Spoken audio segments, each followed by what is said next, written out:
నమస్తే, welcome to E6 TV. నేను మీ సంపత్ కుమార్. సికింద్రాబాద్ సృష్టి టెస్ట్ ట్యూబ్ బేబీ సెంటర్ నిర్వాహకుల అరాచకాలు ఒక్కొక్కటిగా వెలుగులోకి వస్తున్నాయి. సరోగసి పేరుతో పేద దంపతుల నుంచి శిశువులను తక్కువ ధరకు కొని సంతానం లేని వారికి లక్షల్లో విక్రయించినట్లు పోలీసుల దర్యాప్తులో తేలింది. అత్యంత దిగ్భ్రాంతికర విషయాలు కూడా బయటపడ్డాయి. సికింద్రాబాద్ పరిసర ప్రాంతాల్లోని రైల్వే స్టేషన్ ఫుట్పాత్లపై ఉండే బిచ్చగాళ్లకు బీరు బిర్యానీ ఆఫర్ చేసి వారి నుంచి వీర్యం సేకరించినట్లు తెలుస్తోంది. వీర్యం తీసుకునే సమయంలో వారికి పోర్న్ వీడియోలు చూపించేవారని సమాచారం. అండాల సేకరణ కోసం కూడా పేద మహిళలను లక్ష్యంగా చేసుకున్నారు. వీర్యం ఇస్తే 800 రూపాయల నుంచి 4,000 వరకు, అండమిచ్చే మహిళలకు 10,000 రూపాయల నుంచి 25,000 వరకు చెల్లించినట్లు తెలుస్తోంది. ఇలా సేకరించిన వీర్యం అండాలను అహ్మదాబాద్కు తరలించినట్లు పోలీసులు గుర్తించారు.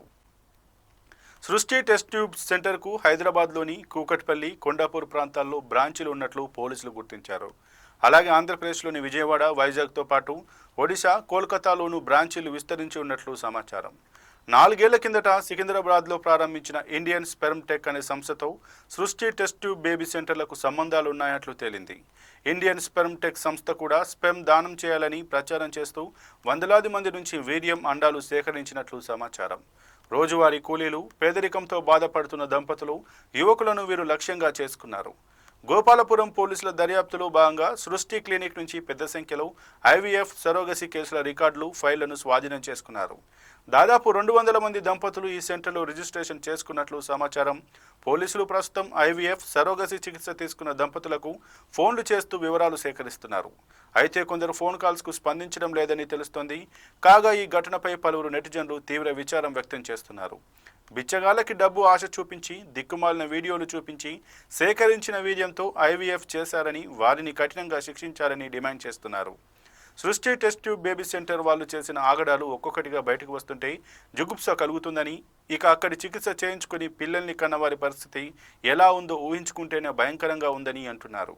ఒక్కరికి అనుమానం వచ్చి DNA పరీక్షలు చేస్తే భయంకర నిజాలు బయటపడ్డాయని, ఈ టెస్ట్ ట్యూబ్ బేబీ సెంటర్ ద్వారా సంతానం పొందిన మిగిలిన వాళ్ళందరూ DNA పరీక్షలకు వెళ్తే ఇంకెన్ని దారుణాలు బయటపడతాయని అంటున్నారు. సృష్టి ద్వారా పిల్లల్ని కన్నా ప్రతి పేరెంట్ తమ పిల్లల్ని అనుమానంగా చూడకుండా ఉంటే అదే 10,000 అని దేవుణ్ణి ప్రార్థిస్తున్నారు. ఏది ఏమైనా అది తల్లిదండ్రులకు, పిల్లలకు నరకమేనని అంటున్నారు.